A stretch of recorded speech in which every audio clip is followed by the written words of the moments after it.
That's why I think it's more encouraging to have students, and especially of your age and older, to get more involved, because you guys are truly making the difference, especially in these last elections. So I hope everyone here is registered to vote. Soon after Prince George's delegate Kris Valderrama stressed to a group of student pages that balloting and democracy need each other, she and her colleagues' votes lit up the board in Maryland's House of Delegates. For the student pages, 141 high school seniors from across Maryland, including 14 from Prince George's County, who since 1970 have served 2 non-consecutive weeks in either the House or Senate. It was yet another demonstration of how government works. This is a place of chaos at times, right? And you have to have rationale, you have to have common sense, as I mentioned.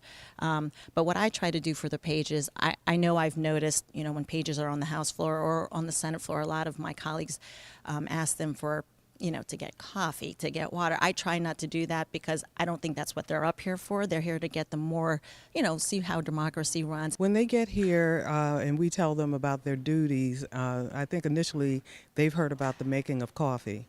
But I think once they get here, they find out how important and integral they are. They understand a lot, I think, about the process. But once they get here and they actually experience it, they go to committee meetings, they understand a lot more. We've had a couple of our pages, even 2 weeks ago, I think it was, who actually testified. Dr. O gave us the synopsis of bills, House bills about 700 to 1,003, and a lot of them haven't been introduced. But looking through them, one thing that really struck me was one bill about restorative practices in schools, and this is an idea that's being pushed a lot in my county and in the Maryland Association for Student Council. And I wasn't aware that the Maryland House of Delegates was taking it so seriously already. We have over 100 pages come through the Senate each year, and a large percentage of them come from Prince George's County. And they are really, really well trained. They're selected by the educators. No politician has a hand in their selection. They're the best. They're based on their grades. It's based on their outside activities, and they come here and they demonstrate just a little bit of everything. For some of the pages, who live in Annapolis while they serve and follow schedules quite different from those at their schools, the page experience heightens their interest in politics and civic responsibility. I'm an SGA, a Student Government Association in my school. I'm actually the school president. So actually in the future I would like to be a lawyer.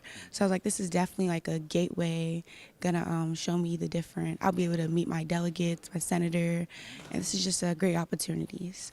Occasionally, the page experience is so formative and influential that the pages come back as elected officials themselves. I remember being a page and coming up and sitting in the committee hearing rooms, and now I'm here serving with a number of those folks who was here when I was a page. It's a pretty amazing experience to kind of think, well, what would I have asked? What would I have liked to know, and now have that ability. I try to make sure I get a few minutes with each of the pages every week to talk to them. I let them know that I was a page once before, which always lightens up their day. But whether the pages become legislators or not, and Kris Valderrama, an Oxon Hill High School alum, resisted the call, even though her father had been a delegate, there is no escaping Annapolis's rush and hush of history as the pages complete their appointed rounds beneath the gaze of giants in what is the oldest operating state house in the country. Do you feel the presence of the history here, the black history, the Maryland's history? I mean, when you walk in here, it kind of seeps into you. Yeah, definitely. I definitely think that this is like a lot of history here. And you can feel it just by like the age of the building, the fact that this is the oldest state capitol in continuous use, and just like all the statues, the portraits, and this is like where George Washington resigned.